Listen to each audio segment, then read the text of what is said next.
오늘은 좀 어떠셨어요? 메리 크리스마스이네요. 오늘 우리 교회 학교 아이들의 성탄 축하 행사를 보면서 하나님이 얼마나 기뻐하실까 마음이 흐뭇했습니다. 고단했던 하루, 자 지금 잠자리 들기 전 먼저 조용히 하나님과 교제하는 정시 기도를 드리십시다. 사도 바울은 예수 믿는 것 때문에 참 엄청난 고통과 어려움을 겪어야 했던 분이죠. 예루살렘에서 마지막 로마로 호송되어 갑니다. 일주일, 이주일 걸리는 문제가 아닙니다. 몇 달 걸려서 배를 타고 로마로 가야 하는 힘겨운 여정이었습니다. 배를 타고 다른 죄수들 틈에 끼어서 압송되어 가는데 그만 그 배가 유라굴로 광풍을 만나게 됩니다. 돛대는 부러지고 배는 표류하며 풍랑에 일려 편주가 되어 흔들립니다.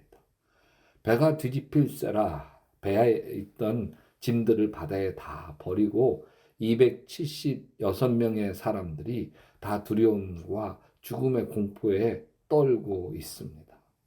이때 바울이 일어나 사도행전 27장 23절에 이렇게 이야기해요. 내가 속한 바 곧 내가 섬기는 하나님의 사자가 어젯밤에 내 곁에 서서 말하되 바울아 두려워하지 마라. 내가 가이사 앞에 서야 하겠고 또 하나님께서 너와 함께 항해하는 자를 다 내게 주셨다. 그렇게 말씀하셨습니다. 그러므로 여러분은 안심하십시오. 나는 내게 말씀하신 그대로 되리라고 하나님을 믿습니다. 바울이 하는 말을 배에 있던 사람들이 믿었을까요? 믿지 못했을 거예요. 그런데 풍랑이 그치고 배가 멜리스 섬에 도착해서 한 명도 상하지 않고 무사히 다 살아나는 것을 보면서 저 바울이 보통 사람이 아니구나 싶었을 거예요. 멜리데 섬 사람들이 다 착해요. 배가 파선하고 간신히 헤엄쳐 섬에 도착한 사람들을 도와줍니다. 탈진한 사람들이 추위에 떨고 있자 나뭇가지로 불을 피워 몸을 덮이도록 친절까지 베풀어 주죠. 바울이 더 불을 지피려고 나무더미 한 다발을 집어서 모닥불 속에 탁 넣었는데 나무더미 속에 숨어있던 독사가 뜨거우니까 튀어나오면서 바울의 손을 확 깨물어 버려요. 그 섬 주민들이 화들짝 놀랐죠. 저 독사는 보통 독사가 아니에요. 물으면 그냥 직사하는 독사였습니다. 금방 온몸이 텅텅 붓고 엎드러져 죽게 만드는 독사였어요. 사도행전 28장 4절에 보면 원주민들이 이 짐승이 그 손에 매달려 있음을 보고 서로 말하되 진실로 이 사람은 살인한 자도다. 바다에서는 구조를 받았으나 공의가 그를 살지 못하게 함이로다. 바울이 참 처참합니다. 죄수가 되어 배를 타고 로마로 갑니다. 꽁꽁 묶여 죄수로 가는 것도 괴로운데 유라굴로 광풍을 만 배는 파손되고 표류합니다. 죽을 고생하는 거죠. 그러다 간신히 섬에 도착해서 목숨을 구합니다. 살았다 싶은데 독사에 물려버리고 말았습니다. 사실 예수 믿지 않았더라면 이 고생할 이유도 없죠. 바울이 독사에 물리자 그 섬 주민들은 바울이 분명 살인자라고 믿었어요. 바다에서는 살아났지만 하나님이 독사를 통해 심판한다고 믿었어요. 독이 금방 퍼져 죽을 거라고 생각했죠. 근데 바울이 멀쩡해요. 1시간이 지나고 2시간이 지나고 여러 시간이 지나도 붓지도 않고 죽지도 않아요. 그러자 돌려 생각합니다. 이 사람이 신이구나. 독사에 물려도 끄떡없는 신이구나.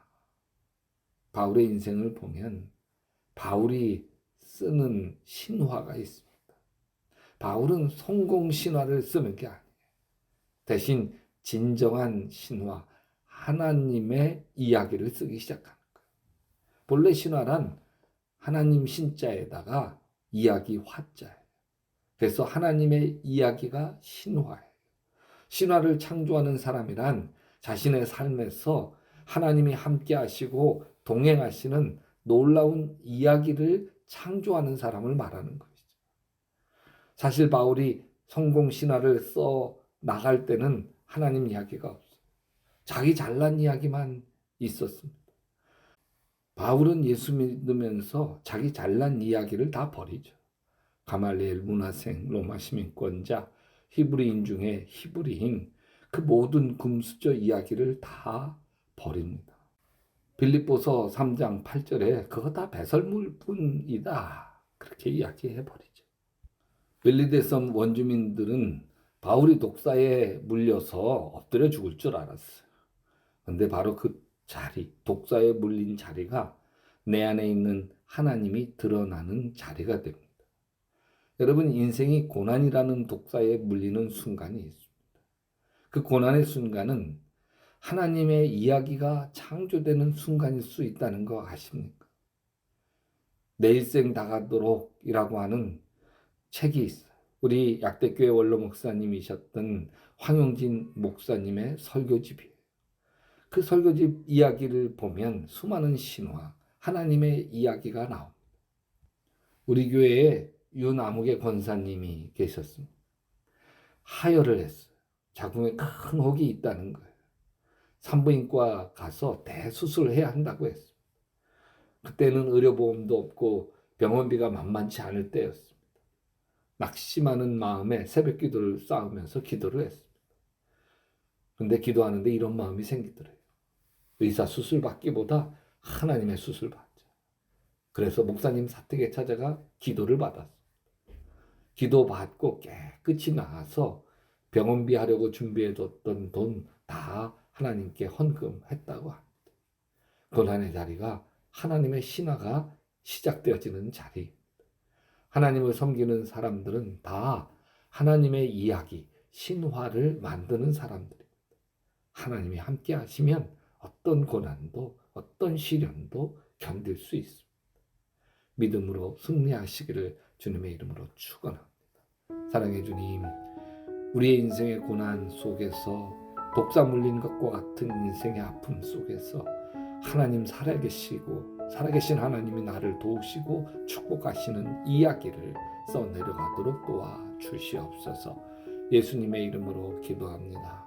여러분도 계속 기도하시다 예수님 품에서 예수님 꿈꾸시기 바랍니다.